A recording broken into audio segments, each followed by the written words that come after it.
합집합이다 라고 하는 것은 뭐냐면은, 자, 여기다가 이제 합집합의 정의에 대해서 여러분들이 적도록 할 겁니다.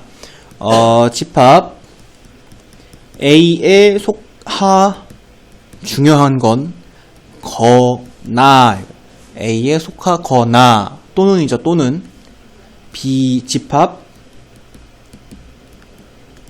B에 속하는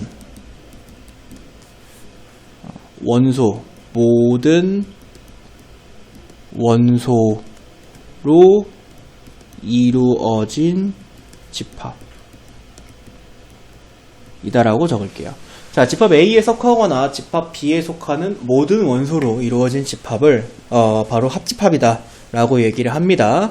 자, 그래서 그 녀석을 기호로 나타낼 때에는 어떻게 나타내느냐, A 하고요, 자, 요렇게 U처럼 쓰는 겁니다. U처럼, U, 대문자 U처럼 쓰시고 B 이렇게 기호로 쓰시면 됩니다.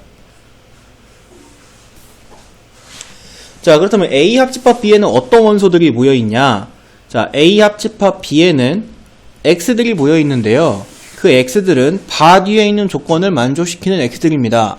그냥 바 뒤에 X는 A 집합의 원소거나 또는 X는 B 집합의 원소인 것들로 모여있는 것을 바로 A 합집합 B다 라고 얘기를 합니다. 자, 요거 다 적혀 있어야 되고요. 자, 예를 들어서 지금 이 벤 다이어그램으로 표현하면은 요 핑크빛 부분이라는 건데요. 설레게. 자, 이 핑크빛 부분인데, 내가 여기에다가 1, 2, 여기에다가 3, 4 이렇게 적으면, 지금 보면은 A 집합이 1이고, 1, 2고, 그 다음에 B 집합이 2, 3, 4인 거지. 근데 A 합집합 B의 영역이 어디라고? 이 전체라고, 이 전체. 그 색칠이 이렇게 돼 있잖아. 그러면은 A 합집합 B는 1, 2, 3, 4 이렇게 A랑 B에 있는 모든 원소들을 겹치는 거 한 번씩만 써서 다 적어준 것을 A 합집합 B다라고 얘기를 한다는 거예요. 여기까지 알아들었습니까? 자, 지금 요 페이지부터는 우리가 집합의 연산이라고 하는 것을 배우는데, 그 전에 여러분들이 연산이라고 하면 연산기호 더하기, 빼기, 곱하기, 나누기를 가지고 문제를 풀었잖아요. 그죠? 자, 지금 이 집합의 연산에서는요, 더하기, 빼기, 곱하기, 나누기 아무것도 사용하지 않습니다. 이 집합을 배울 때에는 그냥 전혀 새로운 수학을 완전 기초부터 배우는 것이다 라고 생각을 해야 되고, 너네가 이제부터 쓰게 될 연산기호는 합집합, 우리를 좀 이따가 보겠지만 교집합, 그 다음에 좀 이따 보겠지만 차집합, 그 다음에 여집합. 자, 이것들의 연산기호를 사용한다라고 생각을 해주시면 돼요. 그래서 기존에 알고 있던 연산기호는 다 잊으셔도 됩니다. 합집합이란 이렇게 정의된 것을 합집합이다라고 얘기를 합니다. 자, 교집합 정의 적어보도록 할게요. 두 집합 A, B에 모두 속하는 원소로 이루어진 집합. 자, A랑 B에 모두 속하는 원소로 이루어져 있는 집합을 교집합이다 라고 얘기를 한다는 거고요. 얘를 기호로 쓸 때 A 이렇게 뒤집어진 모양 A 교집합 B다 라고 이렇게 표현을 한답니다. 자, 그러면 이제 A 교집합 B 속에는 어떤 원소들이 들어있느냐? A 교집합 B 속에는 X들이 들어있는데, 그 X가 어떤 X냐? X는 A의 원소이고, 그리고 X는 B의 원소인 녀석들이 모여있는 것이다 라고 적읍시다. 자, 위에 있는 합집합과 아래에 있는 교집합 구분 잘 하세요. 여기는 또는입니다. 또는 둘 중에 하나를 만족시키면 된다는 거고, 여기는 그리고예요. 둘 다를 만족시키면 된다는 거예요. 자, 그럼 이제 여기 위에 있는 이 그림 볼게요. 여기 볼게요, 여기. 자, 교집합을 벤 다이어그램에서 생각해 보시면 바로 여기 초록색으로 색칠되어 있는 이 부분이라는 건데, 여기에 1, 2, 3, 4 아까처럼 이렇게 원소들을 적어보면은 이때 A 교집합 B의 원소는 2뿐이다 라고 이렇게 해준다는 거죠. A랑 B가 같이 가지고 있는 원소만 써주는 겁니다. 자, 여기까지 됐나요? 자, 합집합과 교집합을 처음에 학생들이 많이 어려워하기 때문에 선생님이 약간 이런 기호로 설명을 해주는데요. A 합집합 B는요, A에 있는 원소랑 B에 있는 원소를 다 컵에다가 담는 거다라고 생각하세요. 그냥 다 담는 거예요. 이렇게 양쪽에서 콸콸콸콸 쏟아 담는 겁니다. 알겠죠? 자, 그 다음에 교집합은 여러분들 그 부모님이랑 같이 만두 빚어봤나요? 만두? 만두 빚을 때 이 얇게 편 이런 그 밀가루 반죽에 이렇게 밥그릇을 이렇게 엎죠. 밥그릇을 딱 엎고 나서 딱 띄면은 여기 이 부분에 이렇게 동그랗게 만두피가 생기잖아요. 이런 식으로 만두를 만들잖아요. 그죠? 이게 지금 엎어져 있는 컵 모양인데 A랑 B가 겹치는 부분만 잘라낸다라는 듯이 생각을 하세요. 엎어져 있는 컵으로 저 겹치는 부분 딱 내리치면 잘릴 거 아니에요. 그죠? 그래서 그렇게 생각해 주시면 되겠습니다. 이게 이제 뭐 처음 배우는 친구들은 이렇게 암기를 하시는데 나중에 가면 자연스럽게 쓸 거예요. 여러분들 더하기 빼기도 처음 배울 때는 더하기가 뭔지 빼기가 뭔지 헷갈렸던 것처럼 기억도 안 날 만큼 옛날에 배웠지만 지금 이제 합집합도 마찬가지입니다. 합집합, 교집합도 처음에는 좀 헷갈리고 저게 뭔 소리 하는 건가 받아들이는 데 좀 시간이 필요하지 나중에는 더하기나 빼기처럼 자연스럽게 사용할 수 있을 거예요. 자, 서로소라는 단어는 우리가 처음 만나는 건 아니네요. 서로소는 언제도 만났었죠? 약수와 배수 사이의 관계 할 때도 서로소는 만났죠. 그죠? 서로소를 뭐라고 불렀어요?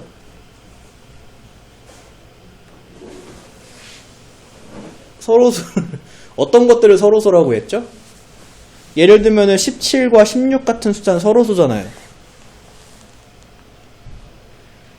맞아요? 아유, 이 새끼들 이거. 야, 서로소인 두 수는 약수가 1뿐인 두 수를 서로소라고 하죠. 기억나니? 예를 들어서 8과 12는 서로소가 아니에요. 공약수 4가 존재하거든. 근데 17과 16은 공약수가 1밖에 없기 때문에 17과 16은 서로소라고 해줄 수 있는 겁니다. 여기까지 알겠어요? 자, 집합에서의 서로소는 그렇다면 뭔 얘기냐면 이 A집합이랑 B집합이 지금 벤 다이어그램에서 보시다시피 서로 공통인 원소를 가지고 있지 않을 때예요. 그래서 서로소의 정의는 뭐냐면 두 집합 A, B가 공통인 원소가 하나도 없을 때 그때 A와 B를 서로소라고 표현합니다. 자, 공통인 원소가 한 개도 없을 때 A랑 B를 서로소다라고 표현을 한다는 거예요. 그래서 그거를 이제 기호로 나타낼 때에는 뭐 특별한 기호는 없고요. 이런 거 많이 쓰죠. A 교집합 B가 아무것도 없다. 알겠습니까? A 교집합 B가 아무것도 없다. 근데 이 A 교집합 B가 아무것도 없다가 마치 우리가 아까 17과 16의 공약수가 1이다와 같은 이치다라고 생각을 하세요. 알겠죠? 그래서 A랑 B가 겹치는 게 아무것도 없을 때 우리는 A랑 B를 서로소다라고 표현합니다. 자, 오른쪽에 체크 보도록 할게요. 자, 공집합은 모든 집합과 공통인 원소가 없으므로 모든 집합과 서로소다라고 해줄 수 있습니다. 자, 그러면 공집합은요. 이제 정리합시다. 모든 집합의 부분집합이기도 합니다. 모든 집합의 부분집합이라고 부를 수도 있고요. 또 모든 집합과 서로소라고도 할 수 있습니다. 공집합은 이렇게 두 가지. 기억, 니은, 디귿 문제에서 여러분 헷갈리게 하는 게 이런 두 가지예요. 그래서 이 녀석은 적어두시고 간단하게 암기해 주시면 됩니다. 자, 밑에 예제 보도록 할게요. 두 집합 A, B에 대해서 A 집합이 이거고 A 교집합 B가 이거고 A 합집합 B가 이거일 때 B의 모든 원소의 합을 구하시오 라고 얘기했는데, 자, 선생님이 이제 학생들에게 가끔 집합 문제를 풀다 보면은 너네가 벤 다이어그램 병에 걸린다 라고 많이 표현합니다. 벤 다이어그램 병에 걸리는 이유는 뭐냐면 집합 문제는 거의 대부분 한 10문제 중에 7, 8문제는 벤 다이어그램 그리면 많이 풀리거든요. 그래서 학생들이 벤 다이어그램만 쓸 줄 알게 돼요. 그럼 그거 벤 다이어그램 병이에요. 그럼 고쳐야 됩니다. 근데 이 문제는 벤 다이어그램으로 풀 거예요. 한번 볼게요. 이런 방법도 쓸 수 있다라는 거지 이런 방법만 써야 한다는 건 아니에요. 자, A 집합엔 2, 5, 8, 9가 있는데 A 교집합 B에 5, 8이 있대요. 그럼 여기다가 5, 8 적으면 A한테 2, 5, 8, 9를 적어야 되는데 5랑 8이 여기 적혀 있으니까 2랑 9는 여기 적으면 되겠네. 자, 그 다음에 A 합집합 B에 1, 2, 4, 5, 6, 8, 9가 적혀 있어야 되는데 2는 이미 적었고 5도 적었고 8도 적었고 9도 적었어요. 그러면 안 적혀있는 1, 4, 6이 여기에 있다는 거지. 이렇게 됐어요? 자, 그랬을 때 B집합의 모든 원소를, 자, 여기 이게 B집합이니까, 자, B집합에는 원소 1, 4, 5, 6, 8이 있는 거고, 여기 있는 거를 다 더해라 라고 하면 정답이 24가 된다 이겁니다. 알겠죠? 알아듣고 있는겨? 그래요. 자, 넘어갑니다. 자, 집합의 연산법칙, 교환법칙, 결합법칙, 분배법칙이 나와 있어요. 자, 세 집합 A, B, C에 대하여 다음이 성립한다라고 해서 첫 번째가 교환법칙입니다. 자, 교환법칙은요, A 합집합 B를 한 것과 B 합집합 A를 한 것이 서로 같다라고 적어주세요. 자, 그리고 A 교집합 B를 한 것과 B 교집합 A를 한 것이 서로 같다라고 적어주세요. 자, 이렇게 두 가지 적으시면 되고요. 자, 여러분들 이거 증명해줘야 될 거 아니에요? 자, 벤 다이어그램으로 한번 증명해 보도록 할게요.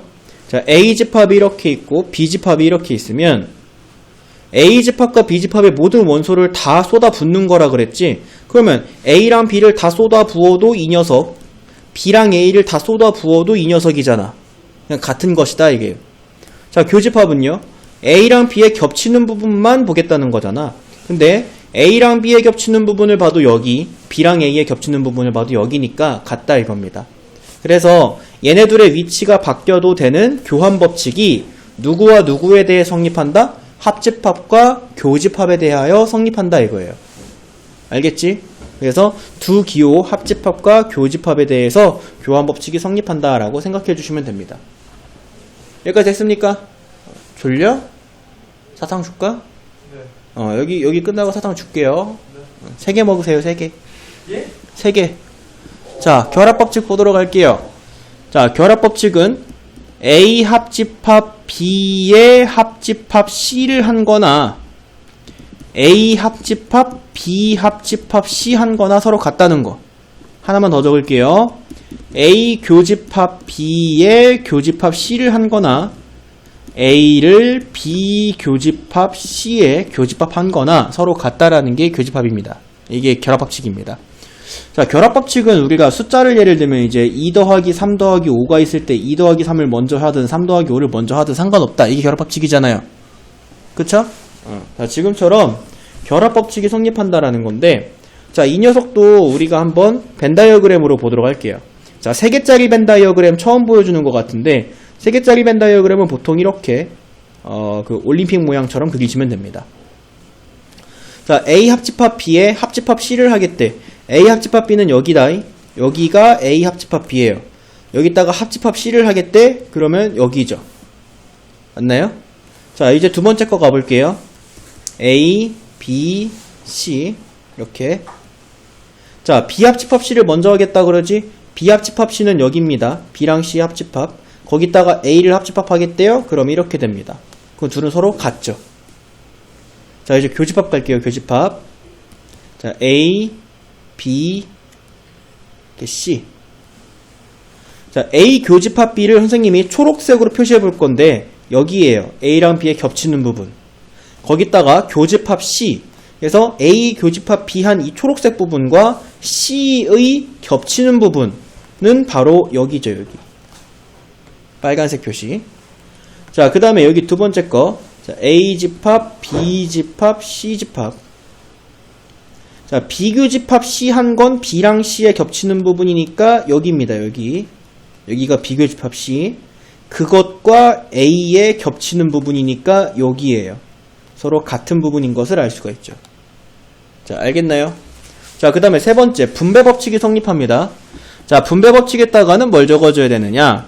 A 교집합 B 합집합 C가 A 교집합 B 괄호에 합집합 A 교집합 C가 된다. 자, 너네가 그 전에 시계연산에서 알고 있던 분배법칙은요, A 곱하기 B 더하기 C가 있다라고 했을 때, 자, 그때 우리 중학교 1학년 때 배웠던 분배법칙 다시 떠올려 볼게요. A 곱하기 B 더하기 C가 있다고 했을 때, A 곱하기가 이렇게 가는 거야. 그래서 A 곱하기 B랑 A 곱하기 C가 생기는 거야. 그리고 나서 여기 가운데에 있는 녀석은 이 녀석 갖고 오면 돼 라고 가르쳐 줬을 거예요, 선생님들이. 맞나요? 기억이 새록새록하죠? 그때 당시에 여러분들 완전 어렸을 때 이것도 똑같다라고 생각하세요. 여기는 이 A 교집합이 B한테 가고 C한테 가는 거야. 그래서 A 교집합 B, A 교집합 C가 생기는 거야. 그때 이 가운데 있는 연산기호는 이거 갖다 쓴다고 생각하면 돼. 규칙이 똑같죠? 됐나요? 자, 하나만 더 적을게요. A 합집합 B 교집합 C. 자, 이거는 A 합집합 B, 그 다음에 교집합 A 합집합 C가 된다라고. 이것도 마찬가지입니다. A 합집합이 B한테 가고 C한테 가는 거야. 그래서 A 합집합 B, A 합집합 C가 생기고 이 가운데 있는 연산기호는 이 녀석을 따라온다라고 하자. 자, 여기까지 됐습니까? 자, 그러면 이제 선생님이 놀라운 거를 보여줄게요. 니네가 앞에서 A 더하기 B 더하기 C가 있을 때 이거 분배 법칙 썼어? 안 썼어? 안 썼지. 분배 법칙은 언제만 썼어? 이렇게. 여기가 곱하기고 여기가 더하기일 때만. 그래서 분배 법칙을 여기에 있는 연산기호와 여기 있는 연산기호가 다르면 분배 법칙. 자, 보세요. 이 연산기호와 이 연산기호가 다르니까 분배 법칙. 여기 있는 연산기호와 여기 있는 연산기호가 다르니까 분배 법칙인 거야. 같으면 결합 법칙이었지. 맞아요? A 더하기 B 더하기 C 결합 법칙이었잖아. 지금 여기 봐봐라. 얘랑 얘가 연산기호가 같으니까 결합 법칙이야. 여기도 얘랑 얘가 연산기호가 같으니까 결합 법칙이다. 그래서 연산기호가 같으면 결합 법칙, 연산기호가 다르면 분배 법칙이라고 암기하자. 알겠습니까? 찬영이 알아들었어? 자, 그래서 지금 너네들이 배운 이 교환 법칙, 결합 법칙, 분배 법칙은요, 뭐에 대해서만 성립한다? 합집합과 교집합에서만 성립한다 이거야. 알겠어요? 야, 이거 되게 중요하다. 니네 나중에 이거 가지고 뻘짓할 거야. 같은 연산기호면 결합 법칙, 다른 연산기호면 괄호의 분배 법칙. 알겠지? 꼭 기억하세요. 자, 오른쪽에 이제 체크 보도록 할게요. 집합의 연산에서 결합 법칙이 성립하므로 괄호를 사용하지 않고 이렇게 쓸 수 있다 이거예요. 여기 왼쪽에 나와 있는 녀석을 괄호를 안 쓰고도 쓰긴다 이런 얘기입니다. 알겠죠? 자, 밑에 내려가서 예제 보도록 할게요. A, B, C에 대해서 A 교집합 B가 A, B, C 원소를 가지고 있고 A 교집합 C가 A, D 원소를 가지고 있을 때 이거 구하래. 이거. 근데 지금 봐봐라 친구들아. 연산기호가 다르지. 연산기호가 다르면 분배 법칙. 그럼 뭐가 돼? A 교집합 B 한 거랑 A 교집합 C 한 거 사이에 합집합이 있을 거예요. 근데 A 교집합 B가 A, B, C라며 그 여기에 A, B, C 집합이 있을 거고 합집합 A 교집합 C가 A, D라며 여기에 A, D가 이렇게 있을 거예요. 자, 그러면 요 집합과 요 집합을 여기다가 이 물컵 속에다가 다 쏟아 넣어라 이거니까 그러면 A, B, C, D 이렇게 4개의 원소를 가진 녀석이 정답으로 나옵니다. 알아들었나요? 오케이.